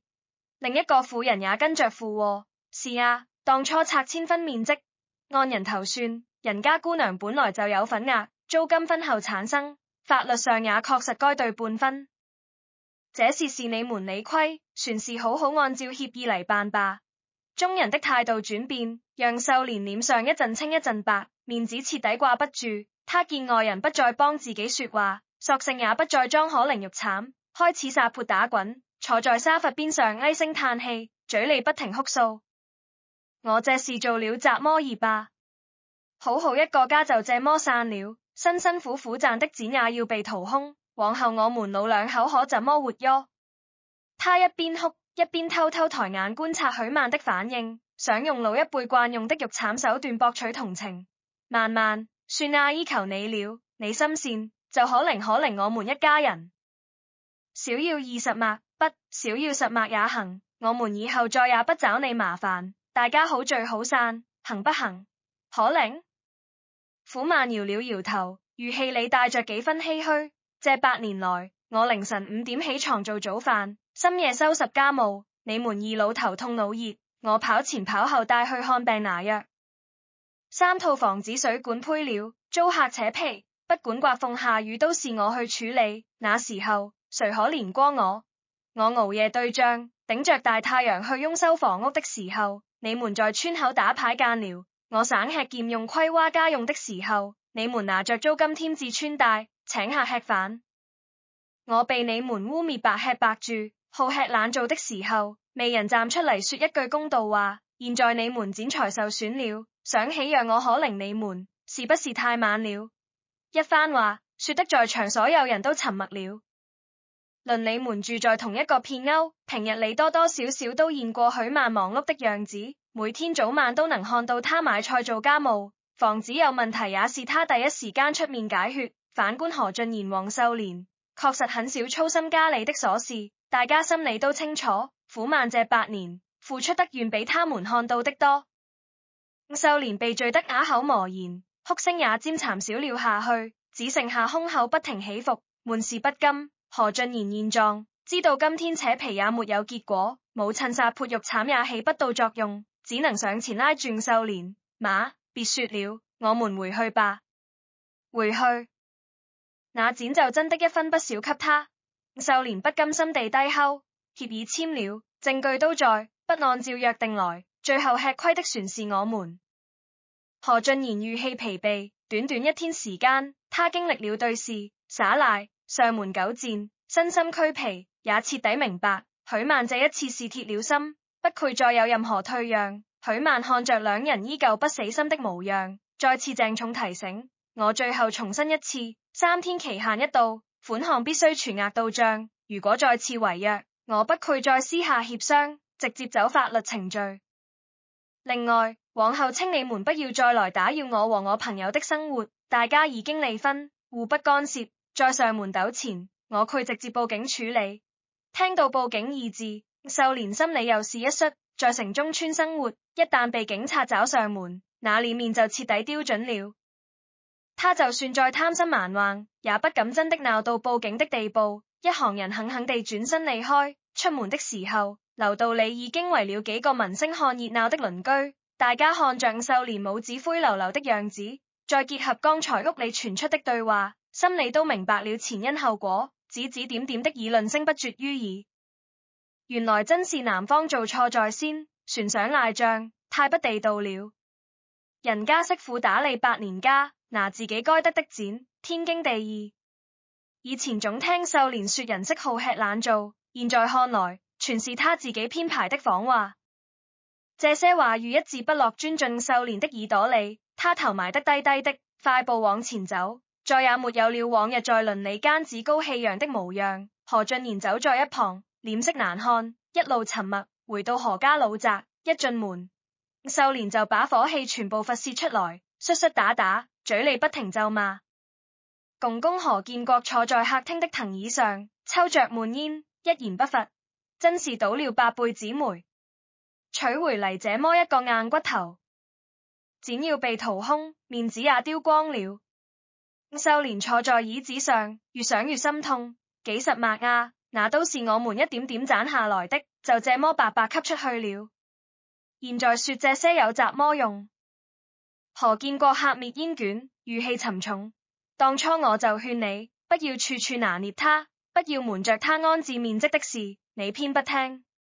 俊賢也是，好好的日子不過，出去拈花惹草，現在鬧到這個地步，都是咎由自取。何俊賢靠在牆邊，滿臉煩躁。我現在也後悔，可事情已經發生了，協議簽了，證據都在，不付錢根本不行。3天時間湊齊這麼一大筆錢，只能把2套出租房暫時轉手，再拿出家裡的存款，才能勉強湊夠賣房。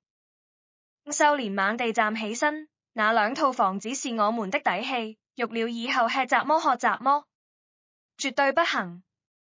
不育房子，一時間去哪裡湊這麼多現金？何俊賢也來了火氣，是房子重要，船是我的工作和名聲重要。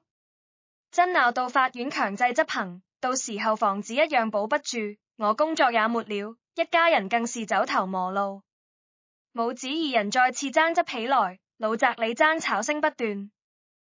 曾經靠着許曼打理得井井有條、和和氣氣的家，如今只剩下無休止的爭吵、抱怨和算計。他們這才真切感受到，失去許曼之後，家裡連基本的安穩都不復存在。而另一邊，許曼送走一行人後，和姐妹簡單聊了幾句，心裡徹底安穩下來。他知道何家現在內部亂作一團，就算心裡再不甘，也不敢真的違約。接下來的2天，他沒有主動聯繫何家。安安靜靜規劃往後的生活。他打算等款項到賬後，先租一套小房子安定下來，然後重新找一份工作。脫離了8年的全職主婦生活，他不想再依附任何人，靠自己的雙手賺錢過日子，活得踏實又自在。第3天下午，手機短信提示音響起，銀行發來到賬提醒，看着賬戶裏一筆不足額到賬的款項，許曼長長吐出一口氣。所有屬於他的東西全部拿了回來。他打開微信，給何俊賢發了一條簡短的消息，款項已收到，從此兩不相欠，各自安好。發送完畢後，他直接拉黑了何俊賢、黃秀蓮的聯繫方式。8年的婚姻，8年的隱隱與付出，到此徹底畫上句號。夕陽透過窗戶灑進房間，暖意融融。許曼走到窗邊，望着樓下人來人往的街道，嘴角慢慢揚起一抹煎淡的笑容。過往的委屈、傷痛都已成過往，往後的人生，他只為自己而活，堂堂正正，從容自在。而何家那邊，湊齊剪款轉出之後，全家氛圍低落到了極點，2套出租房暫時低價轉租補貼空缺，家裏存款一掃而空，往日郵間的生活徹底被打破。秀蓮終日唉聲嘆氣，出門串門也總被鄰里私下議論，再也抬不起頭。何俊賢更是整日鬱鬱寡歡，工作時心神不寧，偶爾想起苦悶往日的好，滿心都是無盡的後悔。可世間未有回頭路，做錯的事，欠下的賬，終究要自己一一償還。這一場由背叛和算計開啟的風波，最終讓自私偏心的一家人吞下了自己種下的苦果。剪款到賬的那一刻，許曼徹底斬斷了和何家所有的牽扯，拉黑聯繫方式的動作很輕，落在心裡卻格外踏實。8年婚姻，他從前總怕斷乾淨，怕撕破臉，怕街坊間話，一次次委屈包容，換來的是變本加厲的拿捏。如今真正兩清，他才明白，真正的解脫，從來不是將就湊合，而是及時抽身，拿回自我。廣州6月的晚風褪去了雨夜的濕冷，帶着初夏的溫熱吹進窗戶。許曼站在窗邊，看着樓下燈火尖刺亮起的城中村街巷，腸粉店、糖水鋪的煙火氣裊裊升起，熱鬧又安穩。這是他住了8年的地方，從前眼裡全是家裡的瑣事和委屈，如今再看，只覺得天地開闊，再也沒有喘不過氣的壓抑。姐妹端來一碗冰鎮綠豆沙，輕聲安慰，總算熬出來了。幾十萬補償款加你的房產份額，足夠你安穩落腳，重新起步。你這麼能幹，往後日子只會越嚟越好。苦曼接過糖水，小口喝着，心底一片清明。他沒有暴富的狂喜，只有塵埃落定的平靜。這不僅不是訛來的橫財，是他8年青春800多個月夜操勞、風雨奔波換嚟的底氣，每一分都心安理得。他不急着買房，不盲目消費，先在離市區不遠的地方租了一套乾淨通透的兩居室，採光好，環境安靜，獨門獨戶，不用再看人臉色，不用再侍候任何人。收拾新家的幾天，他慢慢添置家具，打理綠植，規劃作息，久違的從此感，終於重新回到了他的生活裡。而另一邊的何家，自從轉出全部補償款後，徹底亂了套。往日看似安穩富足的日子，一夜崩塌。最先顯現的問題是家裡的日常運轉徹底癱瘓。從前許曼在的時候，清晨5點準時起床，熬粥煲湯，備好全家早餐，分數搭配從不重樣。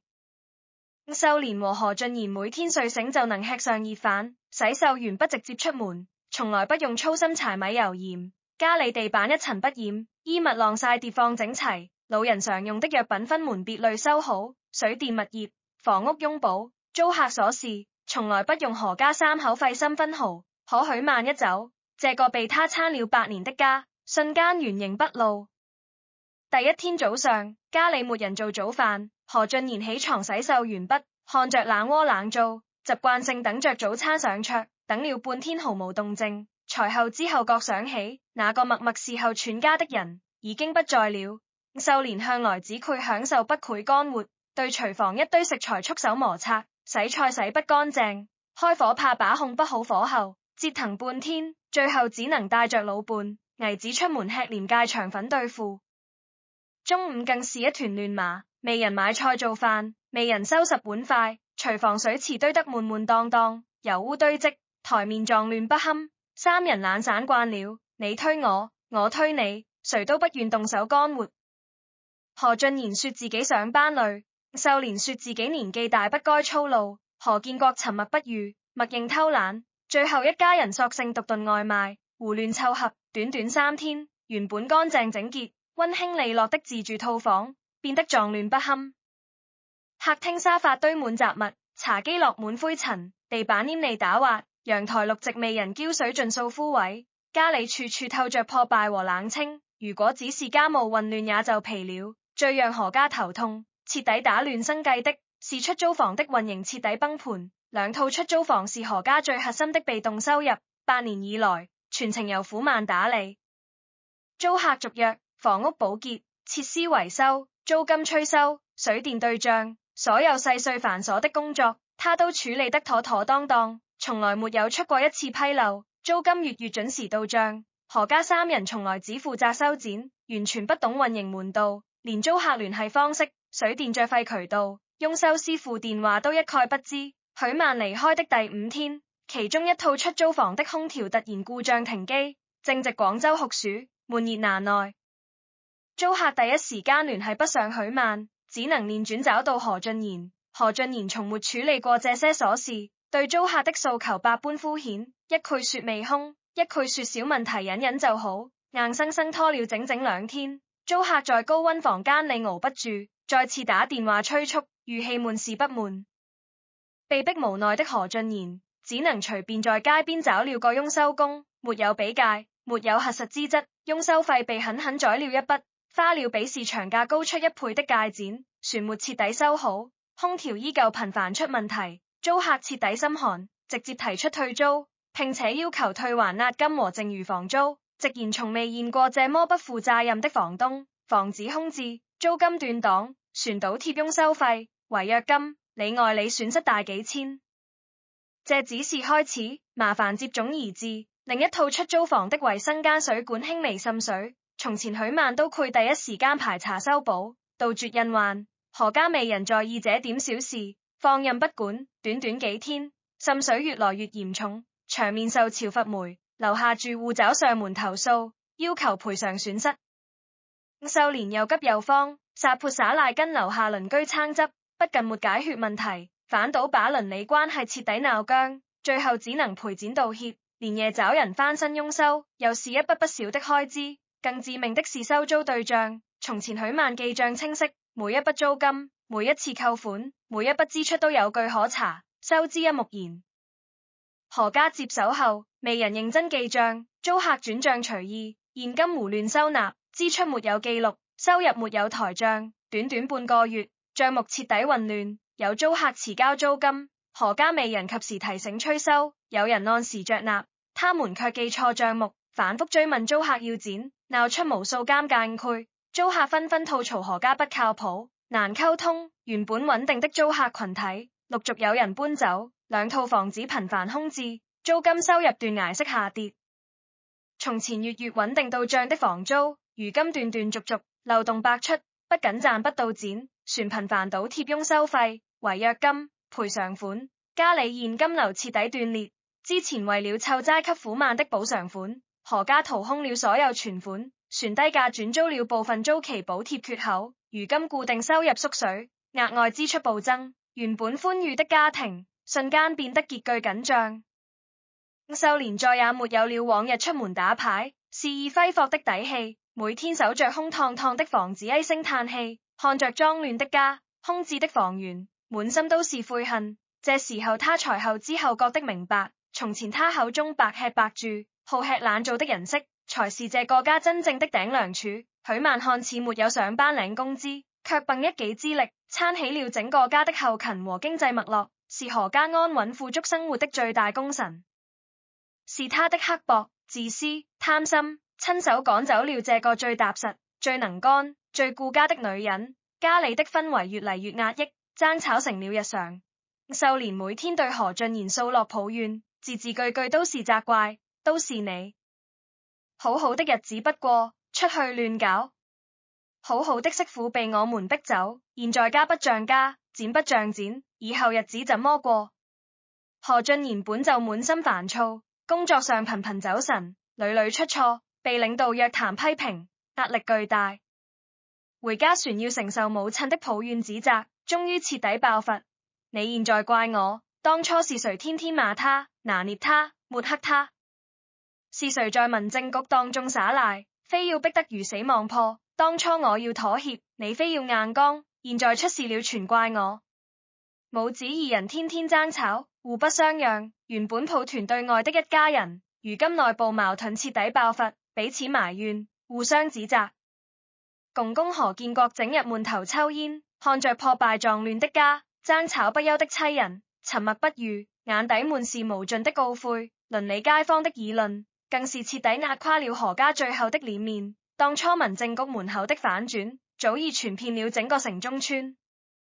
街坊鄰里未人再引信秀蓮的一面之詞，所有人都清楚了真相。男方出軌撒謊，婆家刻薄護短，8年人媳任勞任怨被污衊白吃白住，最後被逼無奈離婚擁權。從前秀蓮最愛在村口榕樹底下企排管紮堆間寮，吹噓自家兒子能幹，家境優越，人媳清間享福。如今他一出門，所有人都悄悄避開，背後指指點點。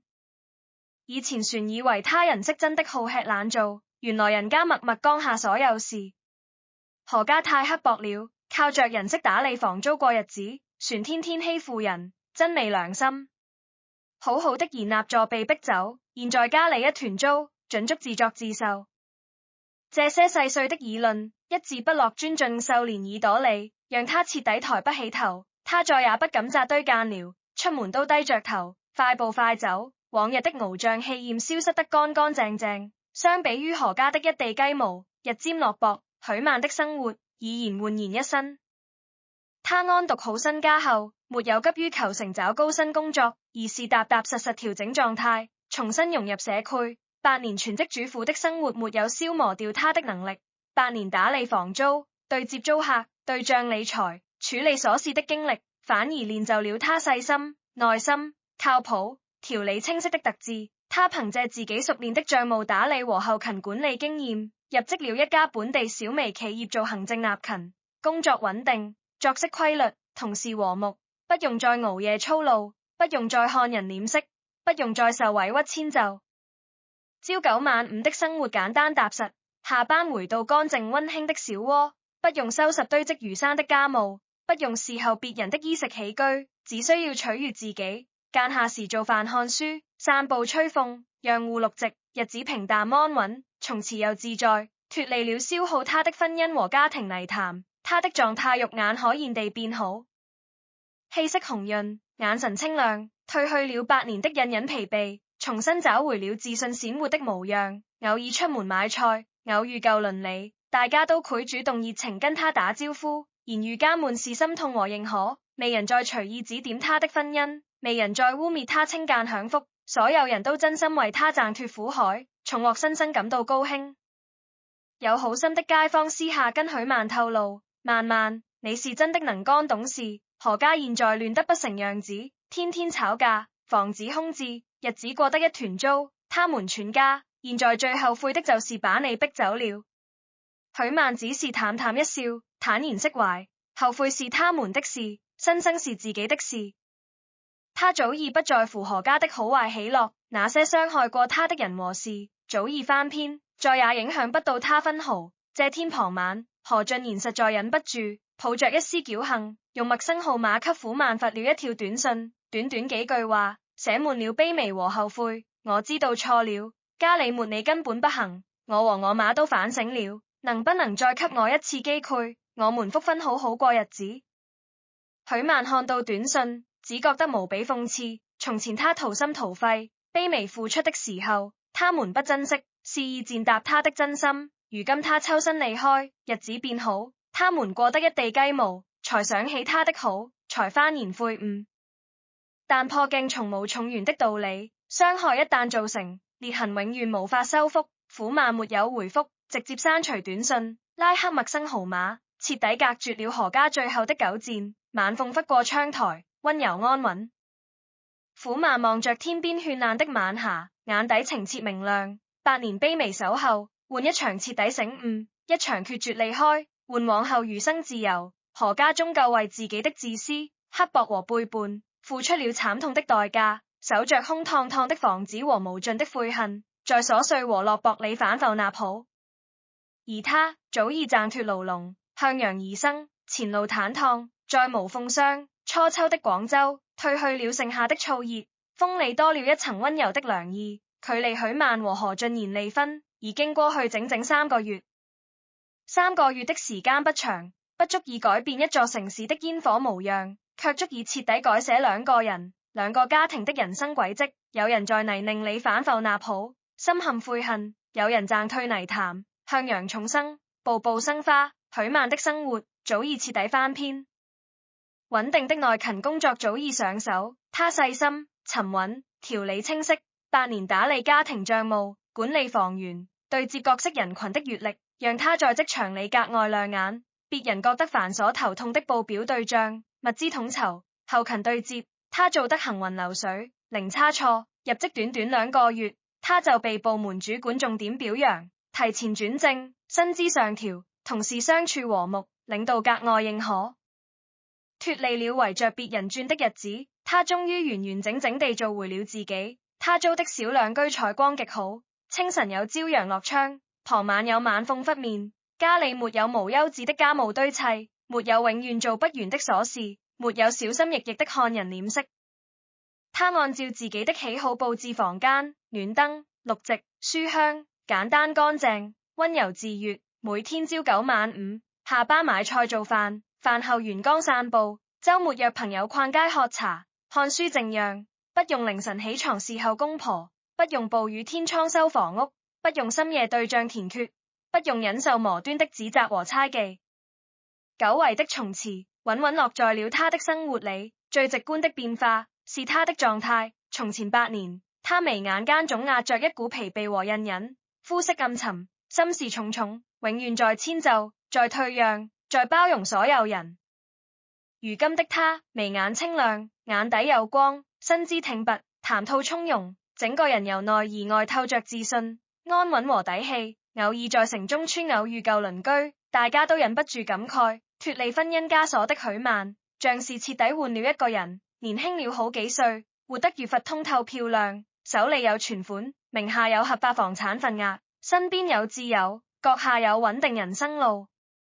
他終於活成了從前不敢奢望的樣子，不靠婚姻兜底，不靠男人庇護，不靠婆家施捨，完完全全靠自己，活得坦蕩、踏實、自由。而一場之隔的何家，早已不復往日光景，徹底淪為街坊鄰里的笑柄。沒有了許曼的支撐，這個看似富足安穩的回遷房家庭，徹底塌了骨架。最先崩盤的是家裏的日常起居。3個月過去，何家依舊是一團亂麻，未人收拾家務，未人規整雜物，未人細心打理生活。客廳積灰，廚房油污，陽台荒蕪。曾經被許曼養得鬱鬱蔥蔥的綠植準數枯死，家裏常年瀰漫着一股沉悶的油煙味和潮氣。秀蓮一輩子懶惰虛榮，只配享受不愧勞作，如今不得不親手做家務，卻做得一塌糊塗，做飯難吃，洗衣不乾淨，家裏永遠收拾不整潔，每天為了柴米油鹽瑣碎爭吵不休。何俊賢從前十指不沾陽春水，如今下班回家船要被母親逼着做家務、收東西、對接租客，稍有不順心，母子2人就大吵一架。公公何建國原本沉默寡言，安穩度日，如今日日看着家裏雞飛狗跳，煙一根接一根地抽，整日悶悶不樂，身體狀態肉眼可見地變差。從前許曼在時，常年記得給他備降壓藥，定期安排體檢、調理飲食，如今沒人叮囑，未人照料，3餐敷衍，作息混亂，廠老得越發迅速。如果說家庭生活的破敗只是小事，真正壓垮何家的是徹底崩塌的經濟來源。2套出租房是何家最大的依仗，也是從前最穩定的收入來源。可自從許曼離開，何家徹底失去了打理房源的能力。不愧擁護，不愧溝通，不愧記賬，不愧服務租客。房屋小問題拖成大故障，租客訴求永遠敷衍拖延。短短3個月，兩套房子頻繁空置，租客換了一批又一批，口碑徹底做爛。周邊租客都知道何家房東蠻橫刻薄，不負責任，遇事推諉，房子出問題從不解決，船外無端找訖，亂扣押金。久而久之，再也未人願意租他們的房子。從前月月飽滿的租金收入，如今十室九空，大半時間都在空置好損，不僅沒有收益，船不斷倒貼佣收費、賠償費、違約金。為了湊齋離婚補償款掏空家底，再加上連續3個月的虧損倒貼，何家的經濟徹底捉襟見肘。秀蓮再也沒有了往日打牌炫耀、逛街揮霍的底氣，每日精打細算、摳摳手手，卻依舊擋不住家裏的開銷漏洞。從前被他嗤之以鼻、嫌棄沒用紙繪做家務的人色，如今成了他午夜夢回最後悔失去的人。他無數次坐在空蕩蕩的客廳裏發呆，看着髒亂的屋子、冷清的房源、爭吵不休的家人，終於幡然醒悟，苦悶從來不是吃白飯的奸人。這個家所有的體面、安穩、富足，全部是許曼一手撐起來的，是他們全家瞎了眼，貪心不足，恃寵而驕，得寸進尺，把最能幹、最顧家、最真心待他們的人親手逼走了。比家境落魄更難熬的是徹底掃地的臉面。整個番禺城中村，未人不知道何家的事，街坊鄰里都清楚，是何俊賢婚內出軌犯錯，是秀蓮常年刻薄拿捏人色，顛倒黑白，是何家忘恩負義，抹晒危惜8年付出，最後被女方依法擁權，狠狠打臉。從前最愛紮堆吹牛、搬弄是非的秀蓮，如今徹底成了全村的笑話，出門必被議論，聊天必被指點，走到哪裏都有人在背後竊竊私語，嘲笑他自作自受，害人害己。他再也不敢去村口榕樹底下間聊，不敢去棋牌館打牌，整日躲在家裏閉門不出，生怕被人嘲諷笑話。一輩子爭強好聲、愛面子如命的人，最終落得個磨地自容、抬不起頭的下場。何俊賢的日子更是一地狼藉，離婚糾紛雖然沒有鬧到單位，但他自己心裏有鬼，心神不寧，整日精神恍惚，工作出錯。短短3個月，連續被領導約談3次，原本到手的晉升名額徹底泡湯，被同事悄悄取代，職場失意，家境落魄，鄰里非議，家庭爭吵，多重壓力壓得他喘不過氣。夜深人靜的時候，是他最後悔的時刻。他總會不由自主想起從前的日子，想起每天清晨溫熱的早餐，想起乾淨整潔的屋子，想起永遠穩妥到位的家事，想起無論風雨都會替他扛下瑣碎的許曼。從前他覺得妻子溫順無能，依附自己，覺得他的付出理所當然，毫無價值。直到失去之後，他才徹底明白，他丟掉的是這輩子再也遇不到的真心和安穩。他弄丟了那個百年如一日，為他洗手作羹湯，為他打理全家，為他撐起所有瑣碎風雨的女人。他毀掉的是自己這輩子最安穩幸福的人生。巨大的落差和悔恨日夜折磨着他，終於在一個週末的下午，何俊賢忍不住了，他放下所有身段和尊嚴，獨自開車來到許曼居住的小歐樓下。他遠遠站着，看着小歐乾淨整潔的環境，看着樓下從容散步、狀態極佳的許曼，心口像是被巨石堵住，酸濕窒息，滿是無盡的悔恨。時隔3個月，苦曼變了太多，他不再是那個圍着家庭打轉、眉眼疲憊、小心翼翼的主婦。他穿着簡單乾淨的休間裝，長髮隨意披散，側臉溫柔從容，眼神平靜堅定，渾身透着從此自在的氣場，耀眼又通透。這一刻，何俊賢終於清晰意識到，許曼是真的徹底走出來了，他真的不需要他了，他沒有絲毫留戀，完完全全開啟了嶄新的人生，而他困在原地，困在悔恨和落魄裏，寸步難行。他鼓起勇氣上前，聲音沙啞乾濕，帶着難以掩飾的卑微。許曼。許曼敏聲回頭，看到他的那一刻，眼底沒有波瀾，沒有驚訝，沒有怨恨，只有一片平靜的淡漠，像是看到一個無關緊要的陌生人。有事嗎？他語氣淡然，疏離得體。何俊賢喉裂滾動，積攢了苦久的話倒在胸口，滿心愧疚和後悔。我能不能跟你聊幾句？我們之間沒什麼好聊的。苦曼淡淡回絕。我知道我對不起你，我真的徹底知道錯了。何俊賢眼眶泛紅，語氣卑微懇切。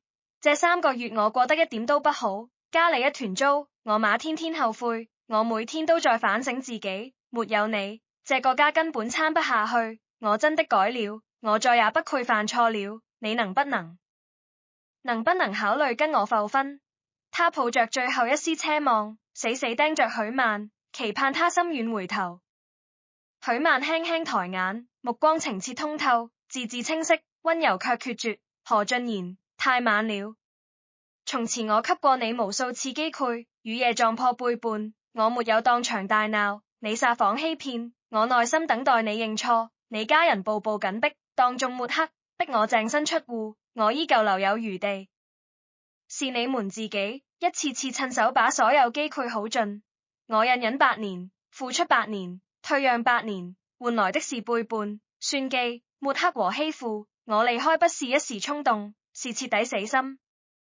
他看着他，眼底再無半分舊情。你現在後悔，不是因為你多愛我，多愧疚我，只是因為你失去了我的付出，我的兜底，我的價值。你過得不如意，家裡變得落魄，你才想起我的好。可如果今天我依舊軟弱可欺，依舊任勞任怨，你們依舊會繼續拿捏我、輕視我、傷害我。破鏡不能重圓，爛人不必糾纏。我已經往前走了，你也別再回頭了，好好過你的日子。從此我們山水不相逢，舊事歸於盡，餘生兩不相欠。每一句話溫柔卻鋒利，徹底斬斷了何俊賢所有的幻想。他臉色瞬間慘白，渾身僵硬，站在原地啞口無言，滿心的期盼徹底破碎，只剩下無盡的荒蕪和悔恨。他終於徹底明白，他弄丟的不是一個妻子，是這輩子唯一真心待他、為他傾盡所有的人。